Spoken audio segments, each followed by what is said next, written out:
Welcome to the Cash Flow Guys podcast. That's right, boys and girls. You know what time it is. You know where you are. This is Tyler Sheff, and I am the host of the Cash Flow Guys podcast. And this week, guys, I'm going to go ahead and jump right in here and get after it. I got to tell you, I'm a little disappointed, especially in some of you realtors and, well, probably some of you wholesalers too. And I'm just going to go ahead and jump in.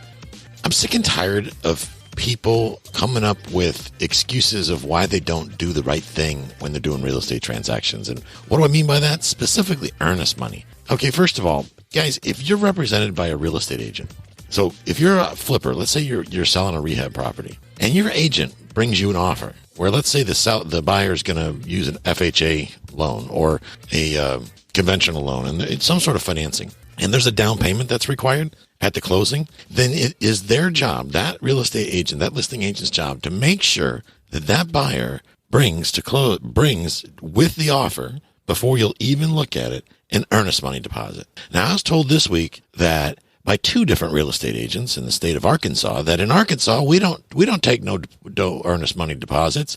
I call bullshit on that. Of course you take earnest money deposits. Only an idiot would try to bring an offer to a seller without an earnest money deposit, because that means you have a weak offer. That means the buyer has no skin in the game. They got nothing to lose. They got no reason to close. They could just drag you out 30, 45 days or however long it may take and leave you hanging. And you're going to look pretty silly when you're sitting at the closing table by yourself because you didn't get any earnest money from the buyer side of the transaction. Now, guys, those of you that are selling properties, okay, investors that are selling your own properties, demand earnest money. Because I can tell you this, when someone's trying to skirt the earnest money, that means they're probably not the actual buyer. And I know you wholesalers try to avoid this all the time. Man, I wholesale property all the time. I never use no earnest money. Come on, man. Sounds familiar, doesn't it? Come on, guys. Get out there and get some cash. If you don't have $1,000 to put down in earnest money, the contract's useless in my opinion. At least $1,000. And that's if it's maybe even, that's the very minimum. Think about this. I see offers coming in $150,000 and they put $1,000 earnest money. But reality is they got to get financing for 80%, which means they got to bring $20,000 plus closing cost to the closing table of the buyers. And these listing agents, these weak, ineffective listing agents, are bringing sellers offers that are bound with $1,000 earnest money. Nobody really gives a crap about $1,000. At the end of the day, if somebody's got 100 and some odd, they're getting ready to put 20 grand down, they'll probably walk away from $1,000,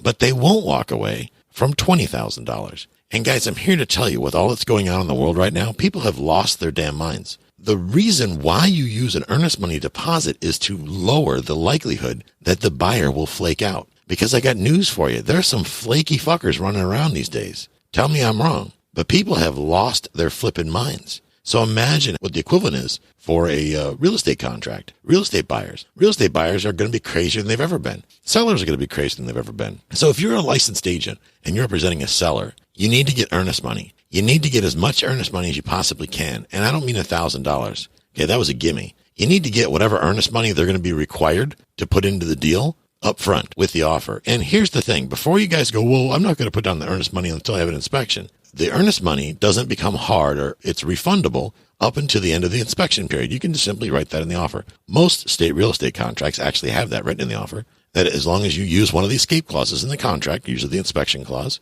then you can get out of that contract, which means as the buyer, you can get your earnest money returned to you. But a good listing agent's only going to let that earnest money and that inspection period, that earnest money refund period or inspection period, is only going to last probably, if I'm your listing agent, 7 days. That means you got 7 days to get in, get out, get your shit together, get all your inspectors lined up, ready, set, go. I might give you 10 if I'm feeling frisky. So I don't want you dragging my seller out forever and a day until it's convenient for you to decide whether you're going to buy the property. If you want to get serious and buy the property, then pony up, my man. That's how it works in the big boy leagues. You got to put on your big boy pants or your big girl pants. You got to man up or lady up and operate like a real buyer. So buyer's agents, shame on you for not qualifying your buyers, because guess what? There's a lot of flaky fuckers out there, like I said, that they're not bringing pre-approval letters. If you've got something for sale, unless somebody's waving a suitcase full of Benjamins in front of you, you damn sure better make sure they're qualified to buy. Because I'm here to tell you there's a lot of deals coming soon that are not going to come to fruition because those selling whatever the item is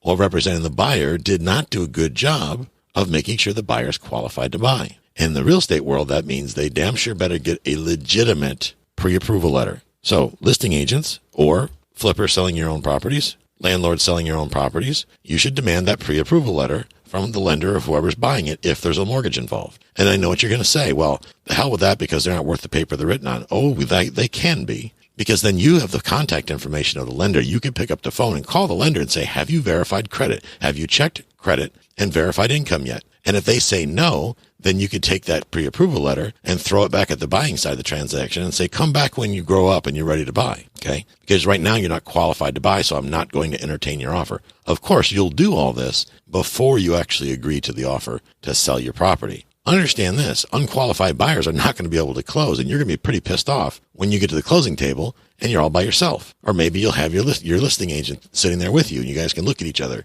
maybe go for a drink afterwards. This is a very basic thing in real estate, guys. Very, very basic thing, and everybody with a real estate license should know this. This is basic sales 101. Qualify your contact. I'll say it again real slow. Qualify your contact. How do you do that? Well, you make sure they have the money to close. How do you do that? You get a proof of funds letter from their bank, okay? You call the bank to make sure it's valid. I'm holding here a proof of funds letter for 123 real estate investment. It says as of the date of this, which was yesterday, they have X amount of dollars in the bank. That means, now, yes, I realize they can go ahead and transfer that money out in 15 minutes and be broke again. But in reality, if they've actually had the ability to have the money in the account for any duration of time, that means they could probably duplicate it again. And I know there's a lot of bullshit proof of funds letters out there. I mean, there's companies out there that sell them, for God's sakes. And worse, there's scumbags out there that actually buy them, if you can believe that. You're actually paying for the privilege of misleading somebody. That's real swift. Yeah, it's great. You should go to church on Sunday.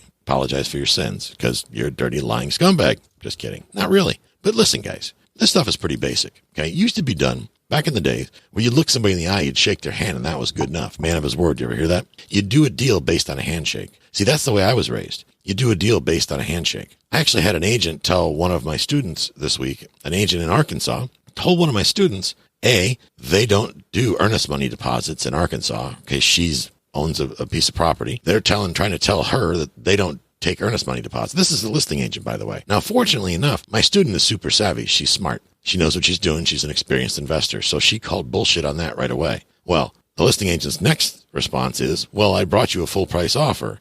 Who cares if it doesn't close, is what I would say. Who cares if you bring a full price offer if it doesn't close? In case you weren't paying attention, everybody is on a frenzy to buy real estate while interest rates are low right now, which means damn near every offer that comes across is probably a full price offer. But you, as either the listing agent or the seller, need to make sure that you're qualifying these buyers. There are wholesalers out there that will take properties off the MLS or properties that are for sale by owner. They'll go in and write offers at full price, knowing that they can turn around and sell it to somebody else. Now, nothing against wholesaling, but there are the wholesales out there that mislead the sellers into believing that they're actually the ones going to be buying the property. That's not cool because that's lying. That's unethical. And that's where these $100 earnest money deposit offers come from a lot of times. But at the end of the day, guys, if you want to draw attention to yourself, wholesalers, I'm talking to you, a great way to draw attention to yourself, to get the real estate commission breathing down your neck, is to start bailing out on deals. You see, when too much of that stuff happens, the legal beagles get involved, and then they ruin it for everybody. So if you're out there completely broke, if you don't have $1,000 to scrape together and put over to a title company for earnest money, then maybe you should be thinking about why you don't have $1,000 instead of going out there trying to hustle somebody out of their house. Again, no problem with wholesaling, provided it's done ethically. But when you're out there trying to mislead everybody in your marketplace, your reputation's not going to last very long. At least if you had a good one, it won't last very long. And people are going to know that you're kind of full of crap. And then you're going to have big problems. Listing agents, you're going to get a lousy reputation if you keep losing buyers and keep losing contracts. This guy said to my student, I get 95% of my deals closed. Well, that's embarrassing. You get 95%. What happened to the other 5%? And there's no good way to walk out of that, by the way. Because if 95% only means one deal escaped, that means you're not doing enough sales. Now we know why. And if 95% is a big number, well, shame on you. That means a lot of sellers got screwed. That's not how we do business, guys and girls. That doesn't look good. It makes things challenging for everybody else. Okay? Earnest money is there. The whole purpose behind earnest money, it's there to show how serious you are as far as your intent to close. If you don't intend to close on the property, then don't make an offer on it. That way somebody else who does have the money and does intend to close can get it. Let's be good to each other. Let's be kind. Remember the old days when we looked each other in the eye, like I said a minute ago, and we shook hands and our word mattered? Remember those days? Remember before the media lied to us way back in the day? There was a time probably that the media was a little more accurate than they are now. But now they're applauded. They're actually paid to lie to us. Let's not become like the media by doing dishonest and shady business, because that's not good for anybody. Sellers, you are standing in a great opportunity right now. If you have a property, if you own a property that you've ever considered selling, now's going to be a great time to sell it before we see market adjustments coming. That said, the last thing you want is some wannabe buyer dragging you out for 6 months while they're trying to get their act together so they can flip the contract to somebody else. Listing agents, you only get paid, maybe your broker hasn't told you this yet, but you only get paid when a deal closes. That means you better do everything you can up front before your seller accepts the contract to make sure that the buyer is in fact ready, willing, and able to close. If you don't do that, you are breaching your fiduciary responsibility to your client. That is an ethics violation. You can get yourself in hot water. There's actually regulations against being a shitty realtor, believe it or not. And those regulations generally are not enforced until the markets start to turn. And the realtors that actually had something to do when things were hot now don't have anything better to do. They're going to start coming after you. They're going to start complaining because they're mad and they're cranky. Okay. But if you take the time to do your due diligence and do things the right way, you're not going to have all these problems. You're going to have a better transaction. Everybody's going to win and you're going to make a lot of money. Boys and girls, you can sit there and panic about what may or may not happen in the future, or instead you can kick back and focus on learning how to prosper from it. For most of us that stay calm and keep educating ourselves, we're all going to make a lot of money. The people that refuse to educate themselves, the people that refuse to get uncomfortable,